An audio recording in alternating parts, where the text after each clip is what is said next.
Hi, this is a video to talk about the dynamics already built into the Toadstool characters.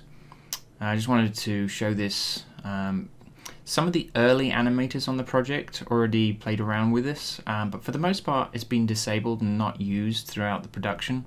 But now we've refined the look of the dynamics. I wanted to make sure that we had everyone understand how to use it. So this could be anyone from animation all the way through to lighting and rendering, because at the end of the day this is really just something that you can just turn on. Now sometimes it's not going to work very well with extreme actions, but with subtle stuff it's not too bad. So let me just show you how this works. So on any of the characters, this is like a low resolution character that all the animators have been working with.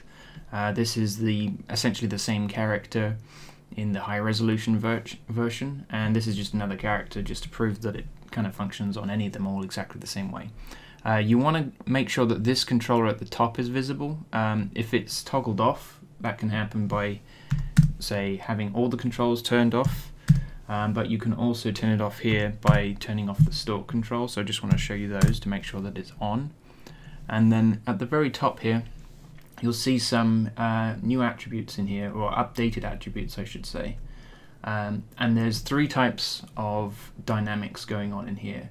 If you just want to have turn it on all the characters, then in most cases you can literally just, and I'll do it here to all of them right now. Actually, let me just show you. So this is a piece of animation where I've actually killed all the animation on the arms inside of the hood, so that the hood is completely static, so that really all that's happening is global main controls moving the head around.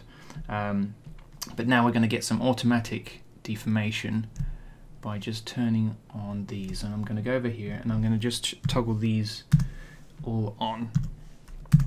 Now what these are essentially three different types of dynamics all adding up together, with these sort of my preferred settings for them.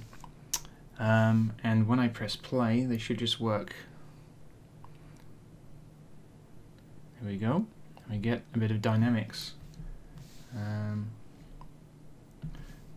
Just to show you again what that looks like in Play Plus.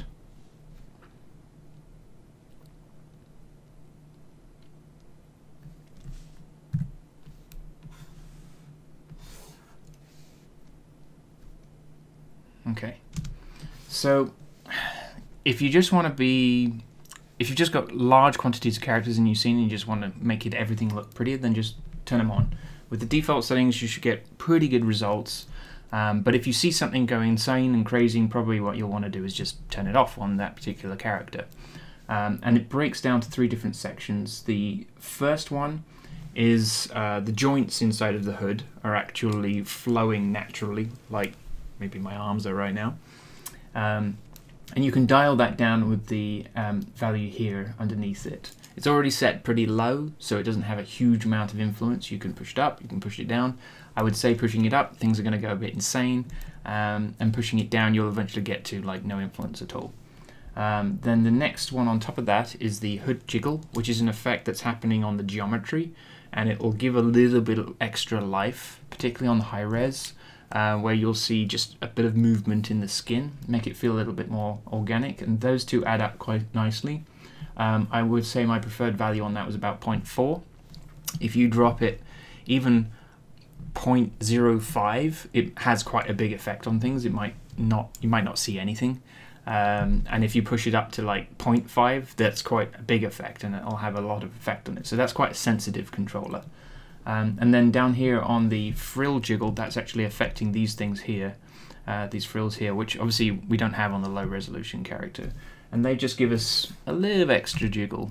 It's fairly subtle, because one of the problems with them is that I didn't want to have so much movement on them that they immediately intersected with the stalk itself.